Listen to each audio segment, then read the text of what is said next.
Hello സുഹൃത്തുക്കളെ, ഇന്ന് നമ്മൾ ചർച്ച ചെയ്യാൻ പോകുന്ന വിഷയം ഇന്ത്യൻ സിനിമയിലെ ഗാന ചക്രവർത്തി മുഹമ്മദ് റഫി സാബ് നമ്മളെ വിട്ടുപിരിഞ്ഞു പോയിട്ട് ഇന്നേക്ക് 45 വർഷമായി. അദ്ദേഹം ഒരു ജൂലൈ 31 നമ്മളെല്ലാവരും വിട്ടുപോയത്, വിട പറഞ്ഞത്. അതുകൊണ്ട് ഇന്നത്തെ ദിവസം അദ്ദേഹത്തെക്കുറിച്ചൊരു എപ്പിസോഡ് ചെയ്യണമെന്ന് ഇതിൽ മുഹമ്മദ് VM എന്ന് പറഞ്ഞ സുഹൃത്ത് ആവശ്യപ്പെട്ടിരുന്നു. അദ്ദേഹത്തെക്കുറിച്ച് പറയുകയാണെങ്കിൽ അദ്ദേഹം ഗായകന്മാരുടെ ഗായകനാണ്. സാധാരണഗതിയിൽ എല്ലാ ഗായകന്മാരും ജനങ്ങളുടെ ഗായകനല്ലേ, ഇദ്ദേഹം ജനങ്ങളുടെയും ഗായകന്മാരുടെയും ഗായകനാണ്. അതായത് ഉദാഹരണത്തിന് നമ്മുടെ ഗാനഗന്ധർവൻ ദാസേട്ടന് ഏറ്റവും ഇഷ്ടപ്പെട്ട ഗായകൻ റഫി സാബാണ്. അത് അദ്ദേഹം പല ഇൻ്റർവ്യൂകളിലും പറഞ്ഞിട്ടുമുണ്ട്.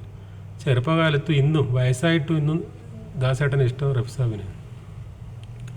ഇതിനിടെ അദ്ദേഹത്തിൻ്റെ പത്നിയും അമേരിക്കയിലേക്ക് പ്ലെയിനിൽ പോകുമ്പോൾ പ്ലെയിനിൽ TV വെച്ചതെല്ലാം റഫി സാബിൻ്റെ പാട്ടാണെന്ന് പറയും. അപ്പോൾ അദ്ദേഹം ഭാര്യയോട് പറഞ്ഞ്, നമുക്ക് സീന് കാണണ്ട, കണ്ണടച്ചിരുന്നിട്ട് പാട്ട് കേൾക്കാം. സീന് കാണുമ്പോൾ നടന്മാർ പാടുന്ന പോലെ തോന്നുമല്ലോ. അങ്ങനെ രണ്ടുപേരും കണ്ണടച്ചിരുന്നിട്ട് ഫുൾ പാട്ടും കേട്ടുന്നവർ. പിന്നെ ദാസേട്ട് ചെറുപ്പത്തിൽ സ്കൂൾ പഠിക്കുമ്പോൾ റഫി സാബിൻ്റെ പാട്ട് പാടിയിട്ടാണ് അവാർഡ് വാങ്ങല് സ്കൂളിൽ നിന്നല്ല. റഫി സാബിന് പിന്നെ വേറെ ഗായകൻ ഏറ്റവും ഇഷ്ടപ്പെട്ട ജയേന്ദ്രൻ ചേട്ടൻ ഏറ്റവും ഇഷ്ടപ്പെട്ടത് റഫി സാബിനാണ്. ജയേന്ദ്രൻ ചേട്ടൻ പറഞ്ഞ എൻ്റെ ജീവിതത്തിൽ വെച്ചിട്ട് എനിക്ക് ഏറ്റവും നടക്കാത്ത പോയ ഒരാഗ്രഹം റഫി സാബിനെ നേരിട്ട് കാണാൻ പറ്റിയിട്ടില്ല. അദ്ദേഹത്തിൻ്റെ ജീവിതത്തിൽ ഏറ്റവും വലിയ ആഗ്രഹം പോലെ റഫി സാബിനെ നേരിട്ട് കാണാൻ, നിർഭാഗ്യവശാൽ കാണാൻ പറ്റിയില്ല. അതിൻ്റെ വിഷമം മരിക്കുവോളം ഉണ്ടാവുമെന്ന് അദ്ദേഹം പറഞ്ഞു തന്നു. അത്രയ്ക്ക് ഇഷ്ടമാണ്, ഭയങ്കര ഇഷ്ടം. പിന്നെ SP ബാലസുബ്രഹ്മണ്യത്തിന് ഏറ്റവും ഇഷ്ടം റഫി സാബിനാണ്. അദ്ദേഹത്തിന് എല്ലാവരും ഗായകരും ഇഷ്ടമാണ്, പക്ഷേ ദാസേട്ടനെല്ലാം ഭയങ്കര ഇഷ്ടമാണ്. പക്ഷേ അദ്ദേഹം പറയുന്നത് ഏറ്റവും ഇഷ്ടപ്പെട്ട ഗായകനാരെന്ന് ചോദിച്ചാൽ റഫി സാബ് എന്ന് പറയും. അദ്ദേഹത്തിന് റഫി സാബിനെ ഒരു പ്രാവശ്യം കണ്ടെന്ന് പറഞ്ഞ്, അതായത് ആന്ധ്രയിൽ ഒരു പ്രാവശ്യം തെലുങ്ക് സിനിമയിൽ പാടാൻ വേണ്ടി റഫി സാബ് വന്നിരുന്നു, NT രാമറാവിൻ്റെ ഒരു പടത്തിൽ. അന്നേരം റെക്കോർഡിംഗ് തിയേറ്ററിൽ റഫി സാബ് ഉണ്ടെന്ന് പറഞ്ഞിട്ട് SP ബാലസുബ്രഹ്മണ്യം ഓടിപ്പോയിട്ട് നേരെ പോയി കാല് തൊട്ട് വന്ദിച്ചിട്ട് തിരിഞ്ഞ് ഒറ്റ നടന്നു പറഞ്ഞു. പിന്നെ SP പറയുന്നത് എനിക്ക് അവിടെ നിൽക്കാനുള്ള ധൈര്യമില്ല, എന്തെങ്കിലും സംസാരിക്കാൻ എനിക്ക് വാക്കുകൾ കിട്ടുന്നില്ല. പിന്നീട് അദ്ദേഹത്തിന് കുറ്റബോധം തോന്നിയെന്ന് പറഞ്ഞു. എങ്ങനെയെങ്കിലും അദ്ദേഹത്തോടൊന്ന് സംസാരിക്കാമായിരുന്നു, അന്ന് പേടിച്ചിട്ട് സംസാരിച്ചില്ല, തിരിഞ്ഞ് പോയി കഴിഞ്ഞെന്ന് പറഞ്ഞു. അപ്പോൾ അത്രയ്ക്കും ഇഷ്ടമാണ്. പിന്നെ കിഷോർ കുമാറിൻ്റെ കാര്യം പറഞ്ഞാൽ കിഷോർ കുമാറും റഫി സാബും തമ്മിൽ ഭയങ്കര ശത്രുത എന്ന എല്ലാവരും ധാരണ. പക്ഷേ അവരേറ്റവും ആത്മാർത്ഥ സുഹൃത്തുക്കളാണ് കിഷോർ കുമാറും റഫി സാബും. റഫി സാബ് മരിച്ച സമയത്ത് ആദ്യം വീട്ടിലെത്തിയത് കിഷോർ കുമാറാണ്. എന്നിട്ട് അദ്ദേഹത്തിൻ്റെ മൃതശരീരത്തിൻ്റെ അടുത്ത് ഇരുന്നിട്ട് 3 മണിക്കൂറോളം അവിടെ ഇരുന്നിട്ട് വാവിട്ട് കരഞ്ഞെന്ന് പറയുന്നത്, കുട്ടികൾ കരയുന്നത് പോലെ, അല്ലാണ്ട് സാധാരണ കണ്ണുനീരൊഴിക്കലല്ല, അലറി കരഞ്ഞെന്ന് പറയും. അദ്ദേഹത്തിൻ്റെ മകനോട് പറയാറുള്ളത്, അമിത് കുമാർ എന്നിട്ട് മകനുണ്ട്, മകനോട് അപ്പം പറയാറുള്ളത്, നീ എൻ്റെ പാട്ട് കേട്ടിട്ടല്ല പഠിക്കേണ്ടത്, റഫി സാബിൻ്റെ പാട്ട് കേട്ട് പഠിക്കുന്നവർ. അതേപോലെ ചില പടങ്ങളിൽ റഫി സാബിനെ കൊണ്ട് നിർബന്ധിച്ചിട്ട് കിഷോർ കുമാർ പാടിക്കലുണ്ട്, ആ പാട്ട് റഫി സാബിൻ്റെ പാടണമെന്ന് പറഞ്ഞിട്ട്. അതേപോലെ തിരിച്ചങ്ങോട്ടും ചില പടങ്ങളിൽ റഫി സാബ് പറയും അത് കിഷോറിന് കൊടുത്ത്, കിഷോർ പാടിയാൽ നന്നാവുമെന്ന് പറയും. അതുപോലെ മന്നാടക്ക് ഏറ്റവും ഇഷ്ടപ്പെട്ട ഗായക റഫി സാബാണ്. മന്നാട് പറഞ്ഞ് ഒരു പ്രാവശ്യം റഫി സാബിൻ്റെ ഒരു പത്രത്തിലൊരു ഇൻ്റർവ്യൂ ഉണ്ടായിരുന്നു. അപ്പോൾ പത്രാധിപർ ചോദിച്ച്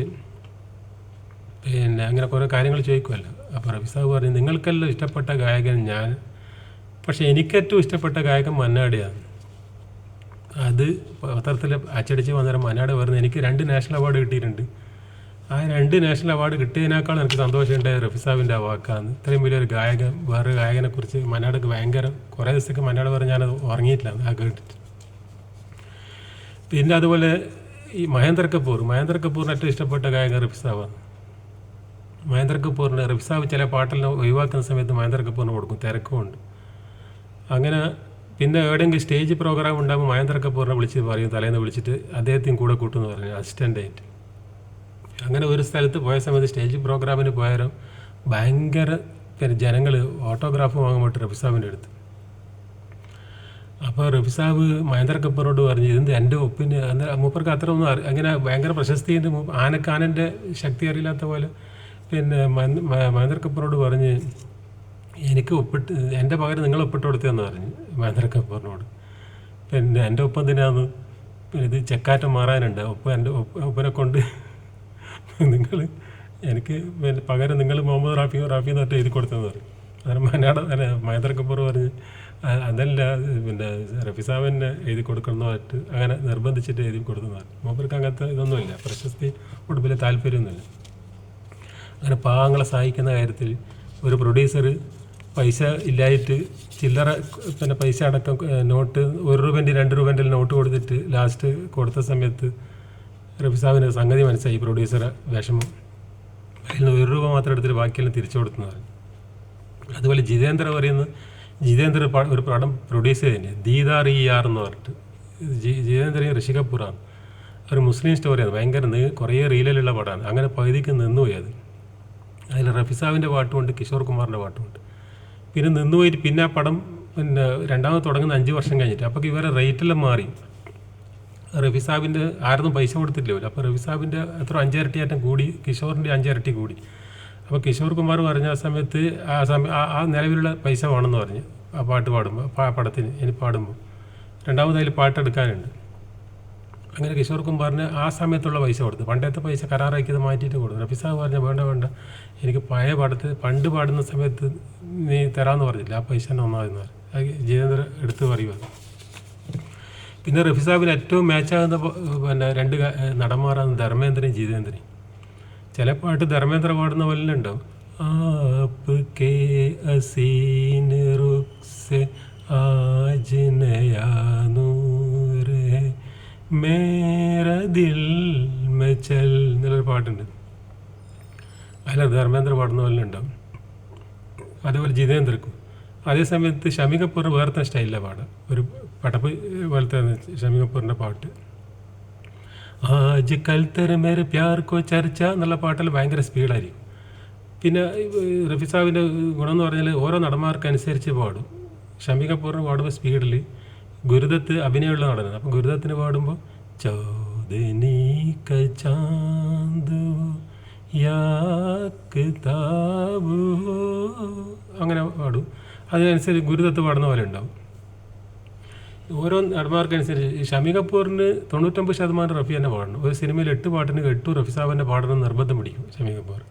നേരെ മറിച്ച് മലയാളത്തിൽ ദാസേട്ടൻ്റെ പാട്ട് നസീർ സാറിന് പാടുമ്പോൾ നസീർ സാർ 8 പാട്ടുണ്ടെങ്കിൽ 2 ജയേന്ദ്രൻ ചേട്ടൻ പാടുമല്ലോ. നസീർ സാർ എതിർക്കൂലല്ലോ, ജയേന്ദ്രൻ പാടിക്കോട്ടെന്ന് പറയും. പക്ഷേ ഷമി കപൂർ അങ്ങനെ പറയില്ല. അങ്ങനെ റഫി സാബ് മരിച്ച ദിവസം ഷമി കപൂറിൻ്റെ അടുത്ത് അദ്ദേഹത്തിൻ്റെ സെക്രട്ടറി പോയിട്ട് പറഞ്ഞ് താങ്കളെ ശബ്ദം പോയി എന്ന് പറഞ്ഞു. പെട്ടെന്ന് ഷമി കപൂറിന് മനസ്സിലായില്ല, എന്തേന്ന് ചോദിച്ചു. ഇങ്ങനെ റഫി സാബ് പോയി എന്ന് പറഞ്ഞു. അപ്പോൾ തന്നെ ഒരടി കൊടുത്തെന്ന് പറഞ്ഞ് സെക്രട്ടറിൻ്റെ മുഖത്ത് നോക്കിയിട്ട്. കാരണം ഉൾക്കൊള്ളാൻ പറ്റിയില്ല ഷമി കപൂറിന്, അത്രയ്ക്കും ഇഷ്ടമാണ്.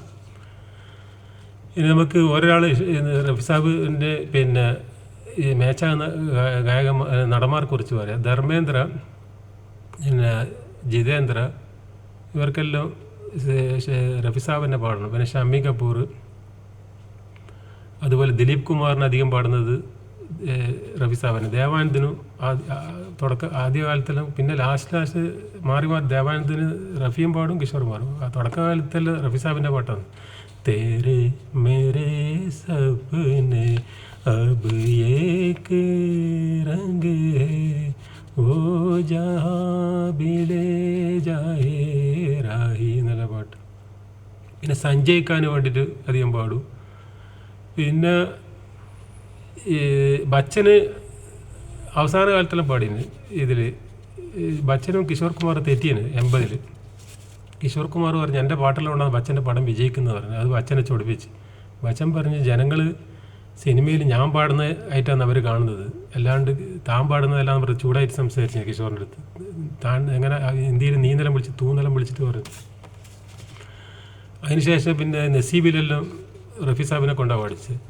ജോൺ ജാനി ജനാർദ്ദൻ എന്നുള്ള പാട്ടില്ല അത്. പിന്നെ മേരെ ദോസ്ത് കേസ യേ ക്യാ ഹോ ഗയാ ദോസ്താനയിൽ. പിന്നെ ബച്ചന് പാടാൻ തുടങ്ങി.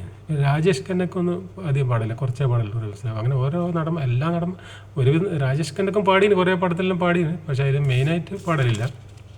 മെയിനായിട്ട് പാടുന്നത് ധർമ്മേന്ദ്ര, ജിതേന്ദ്ര, ഷമി കപൂർ, ദിലീപ് കുമാർ, ദേവാനന്ദ്, ഇവർക്കെല്ലാം. പിന്നെ കുറേ മനോജ് കുമാറിന് പാടും. അത് പറയാന്ന് വെച്ചാൽ എല്ലാ നടന്മാർക്കും പാടലുണ്ട്, പക്ഷെ കൂടുതൽ പാടുന്നതിനെ കുറിച്ച് ഞാൻ ഇപ്പോൾ ഇതിൽ പറഞ്ഞത്. റഫി സാഹിബിനെ കുറിച്ച് പറയാമെന്ന് പറഞ്ഞാൽ, റഫി സാഹിബിൻ്റെ പാട്ട് ഞാൻ പ്രത്യേകം എടുത്ത് പറയണ്ടല്ലോ. തൊണ്ടയിൽ നിന്ന് വരുന്നത് നമ്മൾ വായി അനക്കുന്നേ കാണും, പിന്നെ വരുന്നത് സ്പീക്കറിൽ വരുന്ന പോലെ വരാം. അങ്ങനെ പിന്നെ അങ്ങനത്തെ ഒരു സൗണ്ട് വരുന്നത് സുശീലാമ്മക്കാണ്. സുശീലാമ്മ വെറുതെ ഇങ്ങനെ വായി അനക്കും, പാട്ട് വേറെ ഇടുന്നോ വരുന്ന പോലെ തോന്നി. പിന്നെ അന്നത്തെ കാലത്ത് റഫി സാഹിബിന് യുവാവായ സമയത്തുള്ള ഒരു ചരിത്രം പറയാം. അതിൽ കുന്ദൻലാൽ സൈഗളാണ് അക്കാലത്ത് ഏറ്റവും വലിയ ഗായകൻ റഫി സാഹിബ് വരുന്നതിന് മുമ്പേ. അങ്ങനെ കുന്ദൻലാൽ സൈഗളിൻ്റെ ഒരു സ്റ്റേജ് പ്രോഗ്രാമിൽ വെച്ച് അന്നത്തെ ദിവസം ഭയങ്കര ജനം. പക്ഷേ കുന്ദൻലാൽ സൈഗൾ വരാൻ താമസിച്ച്. അപ്പോൾ ജനങ്ങളിങ്ങനെ എന്നാ ഭയങ്കര ദേഷ്യപ്പെട്ടേക്ക്. എന്താണ് സംഘാടകർ എന്ത് ചെയ്ത് ഒരു യുവാവിനെ കൊണ്ട് സ്റ്റേജിൽ നിന്ന് പാടിച്ച് അവരെ തൽക്കാലം സമാധാനിപ്പിക്കാൻ. ആ പാട്ട് പകുതി അങ്ങ് തുടങ്ങിയാൽ ജനങ്ങളെല്ലാം ശാന്തമായി. പിന്നെ എല്ലാവരും ഈ ചെറുപ്പക്കാരൻ്റെ പാട്ട് ശ്രദ്ധിക്കാൻ തുടങ്ങി. ആ സമയത്ത് കുന്ദൻലാൽ സൈഗൾ വന്നിട്ട് സ്റ്റേജിൽ കയറി ഇരുന്നിട്ടും ജനങ്ങൾ കുന്ദൻലാൽ സൈഗളിനെ ശ്രദ്ധിക്കുന്നില്ല. അപ്പോൾ റഫി സാഹിബിന് മനസ്സിലായി കുന്ദൻലാൽ വന്നത്. അദ്ദേഹം പാട്ട് നിർത്തി. അപ്പോൾ സൈഗളും പറഞ്ഞ് പാടിക്കും. അന്നത്തെ ആൾക്കാർക്ക് ഈഗോ പ്രശ്നമൊന്നും ഉണ്ടാവില്ല, പുതിയ ആൾക്കാർ പിന്നെ പ്രോത്സാഹിപ്പിക്കും. അങ്ങനെ ജനങ്ങളും പറഞ്ഞു റഫി സാഹിബിൻ്റെ പാട്ട് പൂർത്തിയാക്കണം എന്ന് പറഞ്ഞു. റഫി സാഹിബ് നല്ല ചെറുപ്പക്കാരനോട് പാട്ട് ഫുൾ പൂർത്തിയാക്കണം എന്ന് പറഞ്ഞു. അങ്ങനെ അത് പൂർത്തിയാക്കി ജനങ്ങൾ ഭയങ്കര കൈയടി. ആ യുവാവാണ് പിൽക്കാലത്ത് മുഹമ്മദ് റഫി ആയത്. ഞാൻ ഒരു ഉദാഹരണം പറഞ്ഞതാണ്. ഇതിങ്ങനെ പറയാമെന്ന് വെച്ചാൽ റഫി സാഹിബിനെ കുറിച്ച് പറയുകയാണെങ്കിൽ ഇപ്പം 5 മണിക്കൂർ പറഞ്ഞാലും തീരുമില്ല. അപ്പോൾ ഞാൻ കുറച്ച് കാര്യങ്ങൾ പറഞ്ഞിട്ട് റഫി സാഹിബിൻ്റെ ഓർമ്മ ഇന്ന് പുതുക്കാം. ഓക്കെ.